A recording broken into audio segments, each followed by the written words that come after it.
ஒரு வெடிகுண்டு இருக்கு. பாரதி வாங்கப்பா. உலகெங்கிலும் இருந்து இந்த நிகழ்வை கண்டு கழித்து கொண்டிருக்கின்ற சன் டிவியினுடைய ரசிக பெருமக்களே, உங்கள் அத்தனை பேருக்கும் பொங்கல் திருநாள் நல்வாழ்த்துக்கள், பணிவான வணக்கங்கள்.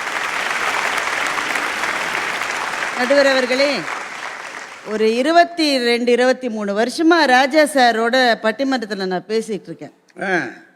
ஆனால் இன்னைக்கு தான் ஒரு ரெக்கார்டு அவர் கிரியேட் பண்ணியிருக்காரு. என்ன சொல்றாரு?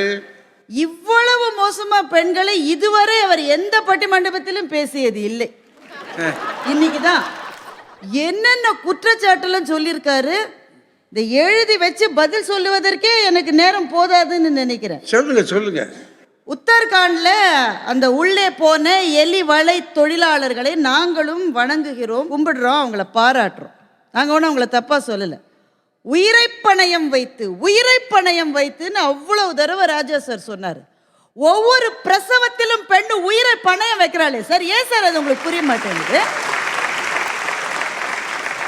அவர்களினுடைய பணியை நாங்கள் குறைவா சொல்லல, ஆனால் நீங்கள் ஏன் பெண்களினுடைய பணி எவ்வளவு குறைவா சொல்றீங்க? அவர் ஆரம்பிக்கிற போதே சொல்றாரு, இவருக்கு நல்ல இட்லி கிடைக்கலன்னா நாங்கள் 3 பேர் என்ன சார் செய்வோம்? எவ்வளவு புலம்பல்! அந்த பாத்திரத்துக்குள்ள கையை விட்டு மாவு, சில பேரோட கை பட்டாதான் ராஜா சார் மாவு புளிக்கு, உங்களுக்கு தெரியல. அது பல குற்றச்சாட்டுகளை வைத்திருக்கிறார். பெண்ணுக்குள்ள ஒரு வெடிகுண்டு இருக்கிறது. ஆமா இருக்கு.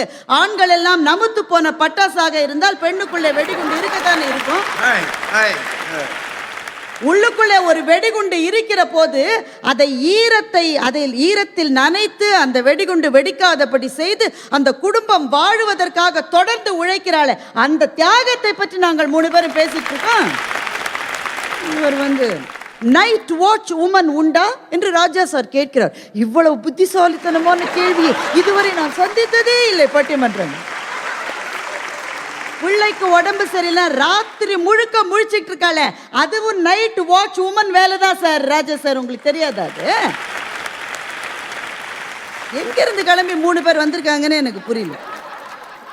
சம்பாதிக்காத ஆண்களை பெண்கள் கல்யாணம் செய்து கொள்வார்களா? மாட்டாங்க. நீங்க செய்யறதே ஒரு வேலை, அதையும் நீங்க செய்யலைன்னா அப்புறம் நாங்கள் கல்யாணம் வர செய்வோம்.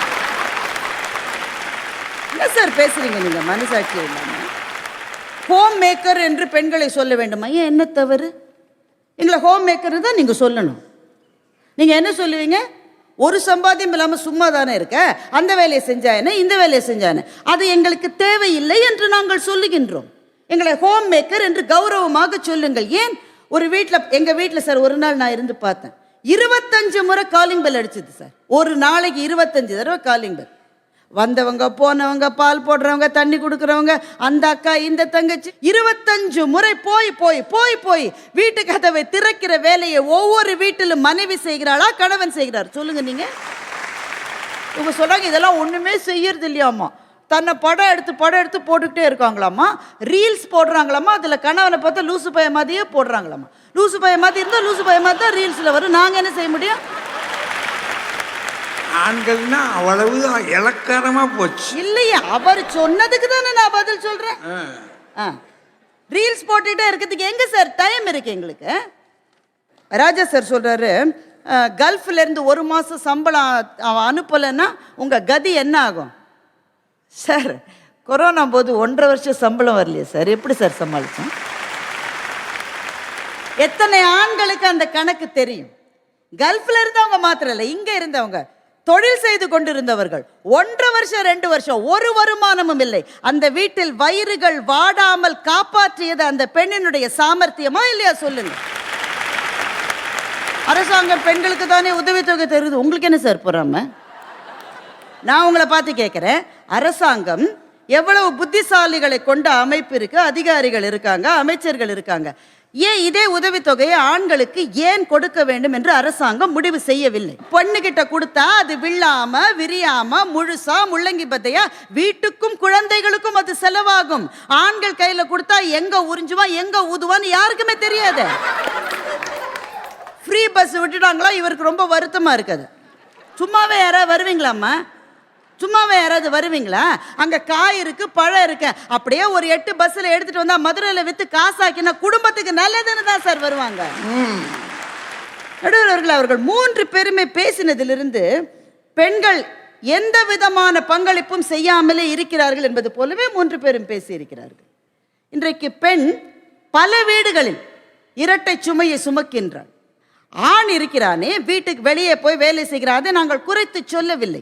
ஆனால் தான் கொண்டு வருகிற சம்பாத்தியத்தினால் ஆணின் மனசுக்குள்ளே ஒரு ஈகோ இருக்கிறது. நான் தான் சம்பாதிக்கிறேன். அந்த ஈகோ இல்லாமல் சம்பாதித்து வீட்டு வேலையையும் செய்கிறவள் பெண்ணாக இருக்கிற போது அதுதானே வீட்டுக்கு ஒரு மங்களத்தை தருகிறது என்று நாங்கள் சொல்லுகின்றோம். அப்புறம் ராஜா சார் சொல்றாரு, பெண்களை சூரியன் என்று சொல்லக்கூடாது அப்படின்னு அவர் சொல்றாரு. சூரியனுக்கு எந்த ஜெண்டர் இருக்கதா நான் நினைக்கல. அப்படி இருந்தால் மகாகவி பாரதி ஏன் சுட்டும் விழி சுடர்தான் கண்ணம்மா சூரிய சந்திரரோ என்று ஒரு பெண்ணை பார்த்து மகாகவி பாரதி எப்படி பாடியிருப்பார்? அவள் சூரியன் மாத்திரமில்லை, அவளுடைய ஒரு கண் சூரியன், ஒரு கண் சந்திரன்.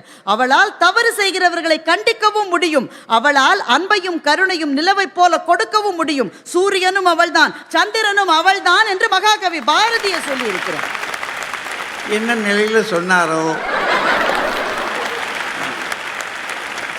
இல்லை, இன்னைக்கு புலவர் பேசின பேச்செல்லாம் அராஜகம் என்பதை தவிர வேற எதுலையுமே எடுக்க முடியாது. என்னம்மா புலவர் மேல இவ்வளவு கோபமா இருக்கீங்க? கோபம் வர மாதிரியே சொல்றாரு ஐயா எல்லாத்தையும். லிப்ஸ்டிக் வாயில போட்டதுக்காக பொங்கலோ பொங்கல்னு எங்க வீட்டுல 2 பேர் சொல்லலன்னு புலவர் சொன்னாரு. இந்த கதையெல்லாம் நம்புற மாதிரியா இருக்கு. பொய் சொன்னாலும் பொருந்து சொல்லுங்கய்யா. மாது அண்ணா வந்து பேசினார், அவருடைய வீட்டினுடைய அப்பாவை பற்றி சொன்னார். நீங்க எல்லாரும் அதை கேட்டீங்க, உண்மைதானே? அந்த கதையில ஒரு இடத்த நீங்க கவனிச்சிங்களா? உங்களினுடைய தாய் தொழத்தக்கவர் அவர் சொல்லியிருக்காரு, உன் பணம் எனக்கு எதுக்குடான்னு சொல்லியிருக்காரு. ஏன்? அந்த நிலையில கூட தன் மகனுக்கு ஒரு கஷ்டம் கொடுக்க கூடாது என்று நினைக்கிற ஒரு தாய் மனசு அங்க இருந்திருக்கேன் சார். ஒவ்வொரு நேரத்திலும் தன்னுடைய குடும்பத்தை தவிர வேறு சிந்தனையே இல்லாத பெண். ஓட்டப்பந்தயத்திலே முயலும் ஆமையும் ஓடியதை அந்த ஆமை ஒரு பெண் என்று நான் நினைப்பேன். ஏனென்றால் அந்த ஆமை ஓட்டை சுமந்து கொண்டே ஓடியது போல பெண் எங்கே இருந்தாலும் என்ன செய்தாலும் தன் வீட்டை சுமந்து கொண்டே தான் வாழ்ந்து கொண்டிருக்கிறார். பல குற்றச்சாட்டுகளை வைத்திருக்கிறார். நாங்க என்ன வேலை செய்யல இன்னைக்கு சொல்லுங்க? நீங்க செய்கிற எந்த பணியை நாங்கள் செய்யவில்லை சொல்லுங்கள்.